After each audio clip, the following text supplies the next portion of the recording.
morning everyone. Welcome to the class of English literature. So today we are going to read about a chapter which is all about craving. Now when you hear the word craving, the first thing that comes in your mind is food. So today the chapter that we are going to study is the living palate. Now in this chapter we are not only going to study about foods, but we are going to about the types of food, the categories of food, and most important, the history of food. Today you have McD, you have many shops of food. How did they actually origin? KFC, right? You have a lot of brands, lot of brand openings, but what is their origin? Because if you talk about early men, the humans, the first arrived humans, did they have KFC? Did they have proper machines? Then what was the food that they consumed? And gradually what changes we have observed, all that we are going to study in this chapter. So let's start. Now first of all, I want all of you to know that the science of cooking is known as gastronomy. Astronomy is another science which deals with those hand seeing and the stars and etc. So the science of cooking is gastronomy. Now let's think a very simple question that comes in each one of us mind, particularly in the quarantine period. What is that? What's for lunch, dinner? Now every after 1 or 2 hours, you keep asking your mothers or whosoever is cooking at your home, what is there for lunch? What is there for the breakfast? What is there for the dinner? Now it has become a common practice, right? Because, now why do you ask this question? Because cooking of food is an indispensable part. Indispensable means necessary, most important part of our life. Even if we want to avoid it, we cannot avoid it. So now let's rewind a little. Let's go back to the past and see how the early people used to do. Now, in the time of early humans, there was no kitchen. Of course, when they used to live in the forest, they used to live under the trees. Do you expect some kind of a kitchen? No. So the early stages, there was no kitchen, there was no takeaway. Now here you have good options. Suppose you have ordered a pizza at Domino's and your time is at 5:22. Your order number is 242 and at 5:22 you have to go and take away. So you will simply go to the store, you will get the pizza and come. But this option was not in the early human times. Let's come to home delivery, the easiest, the flexible mode of food. You can sit at home, order food through applications like Swiggy or Zomato and get your food done. But these Swiggy, Zomato, etc., were they in the earlier times? No. Now, that time only, a little ahead, what were the choices for the household? Choices for household means, suppose what the females or whosoever used to cook the food, what options they had for the food? Wild fruit, vegetable, roots, nuts and seeds, seafood. Now here you can bring oregano, bring mozzarella, this, that, but all these kind of special foods, they were not in the previous times. Previously they were just a wild fruit, a vegetable, roots, because they used to eat everything raw, so they were not cooking it properly, everything was raw. Nuts and seeds and probably a seafood, they could hunt fish or any other thing and they could simply eat. The spices and flavor, they were like an alien concept. Now, what's an alien for us? Something that we have not seen, something that is not introduced to us.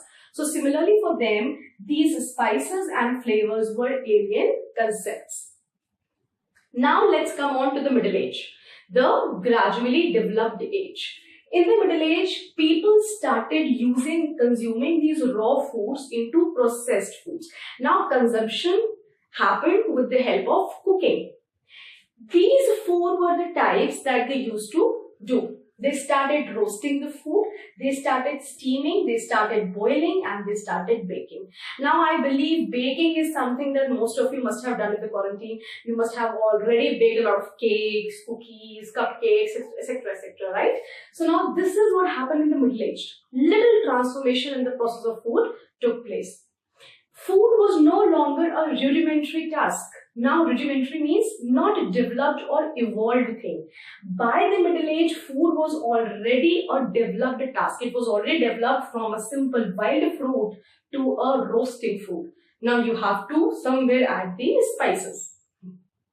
Now, People started giving food several categories. Okay, now if you go to a five-star hotel, forget about five-star. If you go to a normal hotel or a restaurant, what you will find? They will ask you, okay, this is the menu. What is your starter? What is your main dish? What is your dessert? Now, why do they categorize these things? If you go to a very good restaurants, they'll definitely ask this. And in the menu cards also, if you see, there are categories. Starter is like a small thing that you would like to have. Main dishes that you have to consume. Roti, chapati, rice, dal, spices, etc. etc. And the dessert family comes to, you can order an ice cream, a sweet dish or anything. Right? So now people started categorizing the food gradually. How did they categorize? The first one was staple. Then mains or sides, savories and desserts. Now the time when people just consumed a vegetable and a root. Now you see the gradual transformation that took in the Middle Age. What happened? People even had the categories of food and people started organizing events. People used to meet at each of those places and they used to, confidently tell people that come at our place for dinner, we have organized this. Now food slowly became an important part in an interesting manner. Now, the categories were not restricted to the food only. The categories were divided into the people also. Now, just for an example, elite people. Elite people are those who are quite rich. They are able to afford a lot of food or substances. So their consumption of food varied from fine soups, exotic vegetables, exotic dishes, bread and broth. So their level of food was little high. They used to consume high food. And as compared to normal families, or you can say those who have a very simple life, what did they start consuming? Like occasional fishes and all. So now even the food was distributed into the sections of society. Various sections consumed various food. There was a division in the section of people as well. Now, up till now, we have studied about why food is indispensable, what we had to remind, what were the options for the household, what were the alien concept, what happened in the Middle Age, what were the categories and how the categories were further divided. But now the main concept or the main thing of this chapter is that which we are going to study now. The main thing is the history. Now I'll tell you the history of few foods which are very common, very common. I'm not going to tell you some recipe. I'm going to tell you the history of food which were very common and how did they originate. Were they Indian? Were they international? Were they from any other place, So now let's proceed. Let's start with tomatoes. Now who's the one who doesn't consume tomatoes? Tomatoes ketchup? The perfect dish for everything. The perfect thing. If you want to have Maggi, add it. A bread butter, a bread jam, anything you want to have this tomatoes. But an interesting thing about this tomatoes is that the Europeans did not consume it initially because they used to feel that tomatoes are poisonous. It is only when 1600, the year, they started consuming it and it was distributed to the worldwide. Now this coffee. It is again an interesting story. In India, the coffee was introduced by Baba Budan.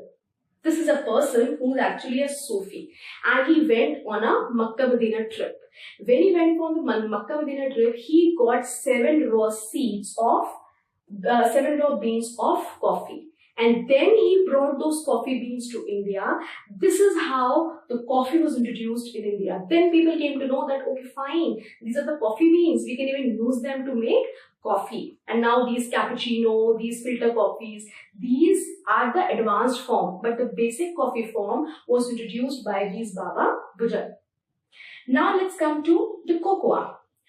There was a civilization or a group of people which were called as Mayans. The Mayans started this once probably they were going to some field and they saw a cocoa tree.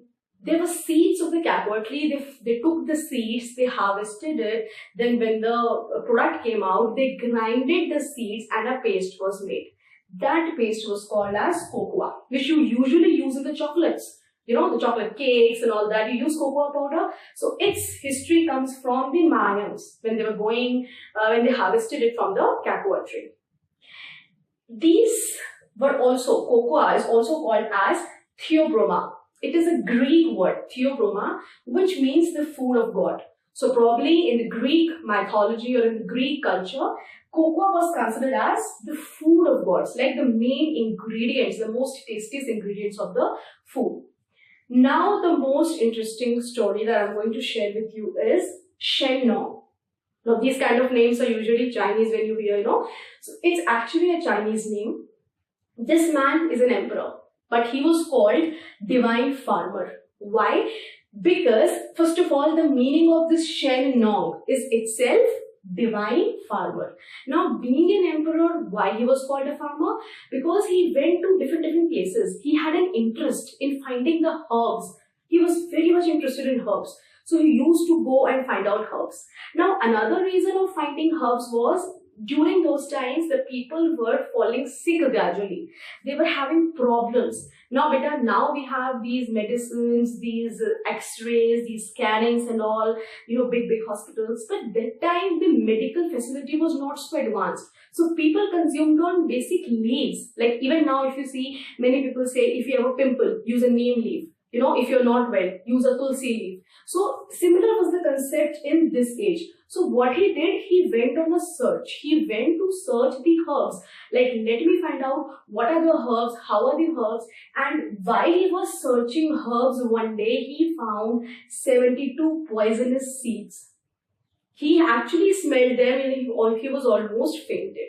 He was almost about to go down, and then gradually he realized that there was one seed in his hand. When he smelt it, then he found it better, because somewhere that leaf helped him recover from the toxicated thing that he had in the body. And that particular leaf or seed was of the tea. So the tea was organized, tea was introduced from this Shen Nong, a Chinese emperor who was also called as Divine Farmer. Now these were little basic things that I've told you in this chapter about the history also. Now how foods were actually, globalized. Abhi tak we have talked about the foods that were consumed at home, right? Now these food culture or business started expanding. Now this socializing process took place. Now people used to visit each other's house to have some party. Now initially, how were the parties done? They were not done in hotels and restaurants. They were just done at the home, like your birthday party. You ask your parents how they organize their birthday parties. The birthday parties were merely organized at home. They used to cook food and that was it. So the food started socializing. Now the social gatherings started taking place.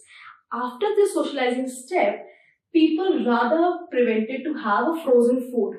Now people always want shortcuts. So this frozen food concept came into the picture. But as you know, frozen food is not good for health because it lacks all the ingredients and all the nutrients from the food. So this frozen food, though it is widely used, frozen peas, frozen meat, etc., I myself know that there are many people who are using this, but not to forget, these are literally harmful and not good for use. With this socializing, people have now started restaurants also, hotels also. Now bistro, pubs and bars have also opened up. So this is how the food has turned into an industry now. Automobile industry, this industry. Now you find food also as an industry. So many people are investing in food, right?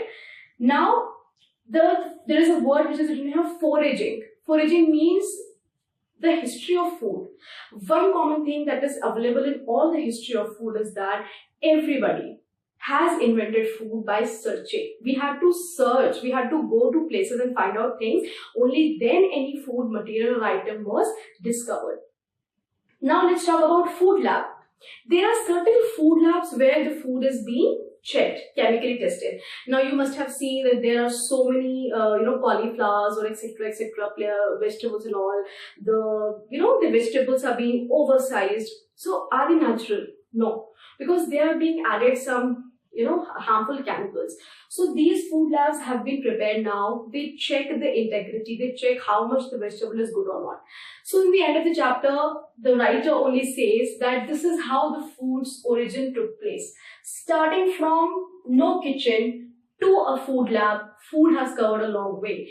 And now the only question is, if you ask the question about food is food going to be, changed a lot more in the coming time?